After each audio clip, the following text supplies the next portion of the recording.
So Captain's Log, 9/6/2023, September 6, 2023.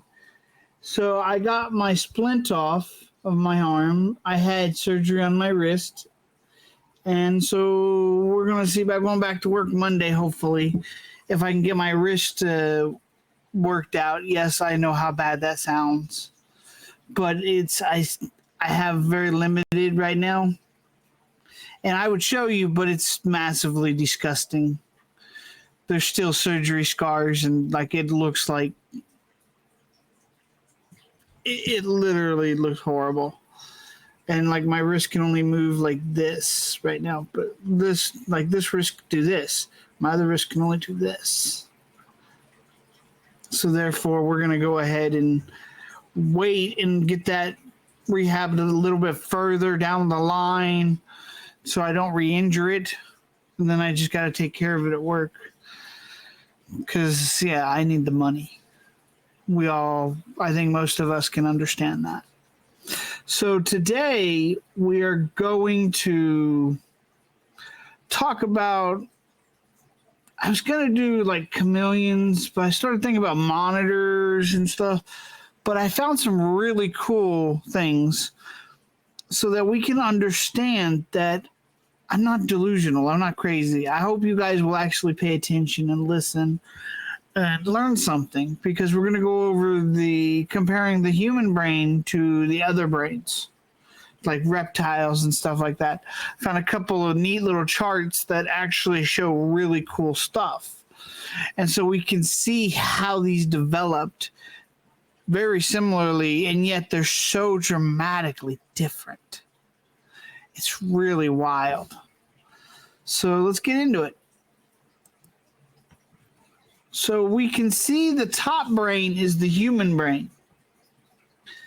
The one to your right is a monkey's brain. The next one down is a cat's brain. All these have these fancy wrinkles that are memories and things like that. But you can see that the midbrain is actually hidden inside of the forebrain. And that right there is the massive difference. It's why they can actually care. Because I don't think it's that a reptile can't care. It's just that the connections are not there. And when you're talking about cats, monkeys, and humans, we don't really see a lot of automatic responses. And I think that is why their brains never developed differently, because they needed those automatic responses to their nervous systems. And so I think that's a lot of what it is. They didn't need to empathize with each other. They needed to be able to have automatic jumps due to sensory input. And I don't think that's complex. I mean, I'm curious to hear what you guys think about this. Because when we look at this, the alligator right below, so we have the stalk, the oral factor stalk here in the beginning, and then it leads up to the forebrain. And so then all of those forebrains, even the humans, the cats, the monkeys, all lead into the gray matter. Into the gray matter. And that gray matter, even in the frontal lobe, because that's what this is, the frontal lobe. And so even in that gray matter, we have a more dispersional. It's the things that come from and to the forebrain can come from multiple directions. And so we can see that. It's very interesting how that would work. And so when you're talking about that, so their forebrain should absolutely work almost exactly the way ours does.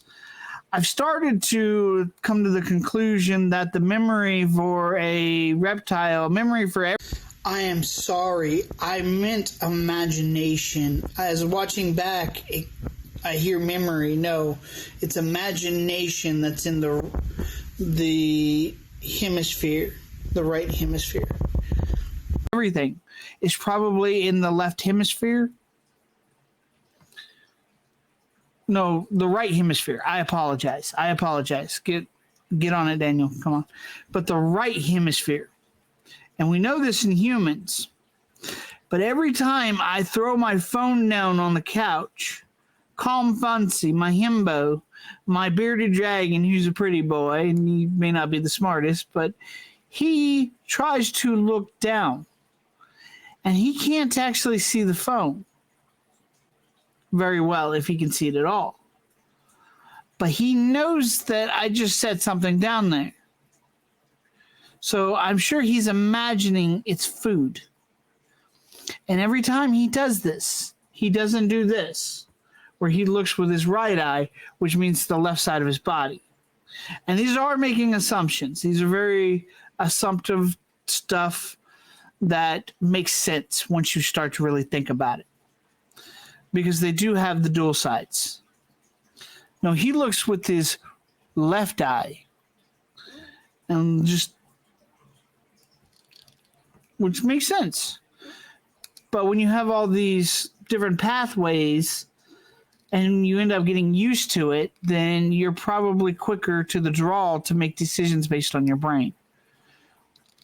Whereas a reptile, no. They're going to have to take a linear. And so we can actually see here that the goose is next to the cat and underneath the monkey. So the goose actually has a very similar brain to a reptile. I think they've gone a little overboard on the cerebral, but maybe they haven't.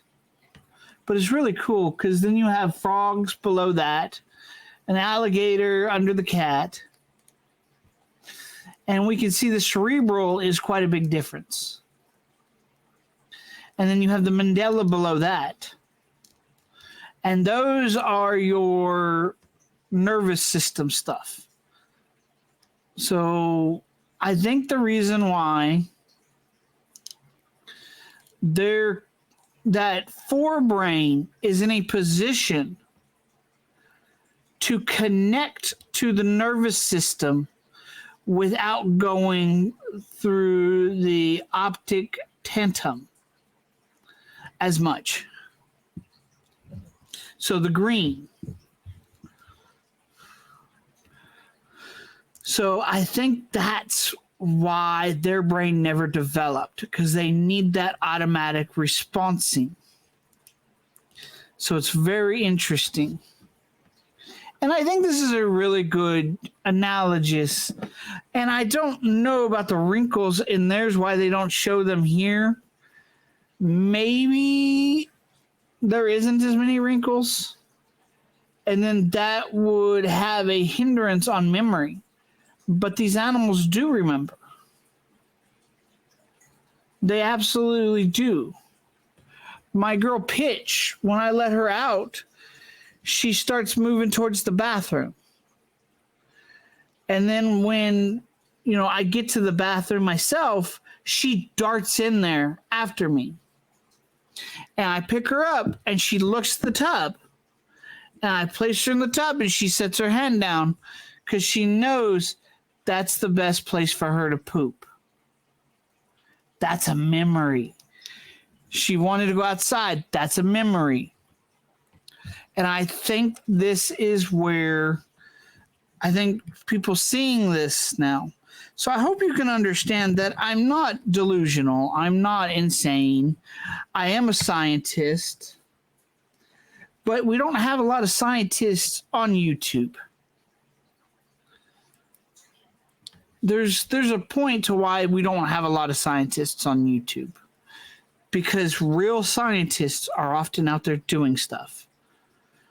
I couldn't afford to go to grad school, so I ended up as a contract scientist. So now I am trying to do something more with it. So none of this is delusional. None of this is weird. I've actually started to think. I would like to see if we could find somebody that has experiences or that knows somebody that knows a bunch of people that have experiences with animals. And I would like to bring them on as a guest host. And we actually go over actual behavior and correlate them to the brain. I'll correlate them to the brain, and we start discussing that of how this would work. And we could actually talk about their natural history, how these different things, because I don't have all the experience with the animals, all the different animals like they do. So hopefully we might get that going. It's either that or I'm going to start looking at videos on the internet and start correlating this stuff so people can understand better. So I hope you guys stay with me for that. And I hope we can expand this out. I would love to hear back from you guys. I mean, I don't think there's a lot of people finishing my videos. And I do realize that I'm not the most charismatic in that, oh, well, we really want to listen to you. But nobody else is doing this.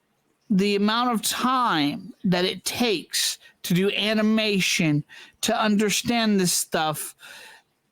I mean, I've been studying the human brain for years.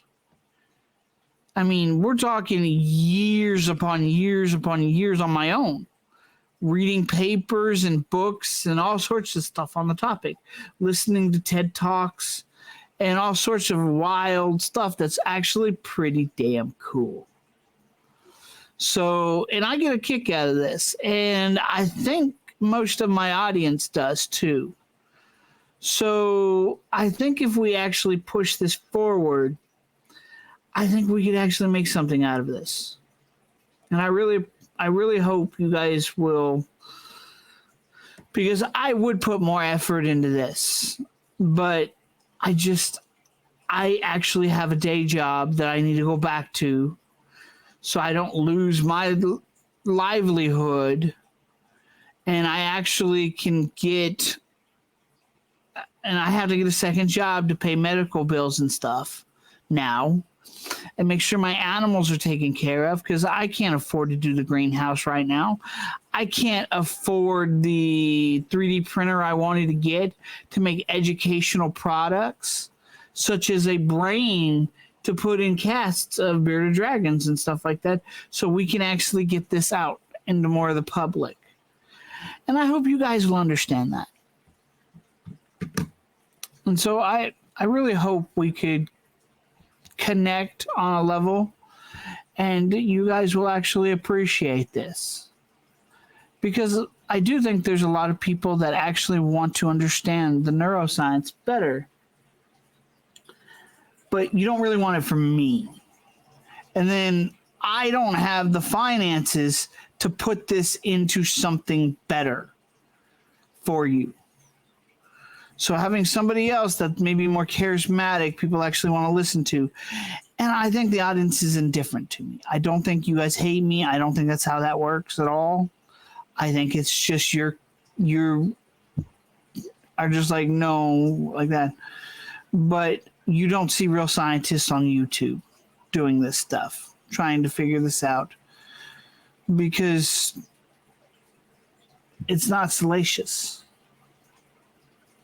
I'm not salacious. It's interesting.